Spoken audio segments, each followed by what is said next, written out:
Some dump beds I just finished up today. There was a fourth one that was done in black powder coat, but it was done early and I shipped it out Monday. It was the first time I've had one done in yellow in 8 years of building these things. I had a trailer done in yellow a couple of years ago, but it's first dump bed. So we got gunmetal. I believe this is melon yellow, and then this is red baron red. All turned out really nice. Time to pack them up, get them out of here.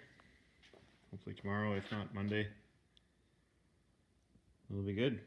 Thanks for all the support. I haven't filmed a lot of videos.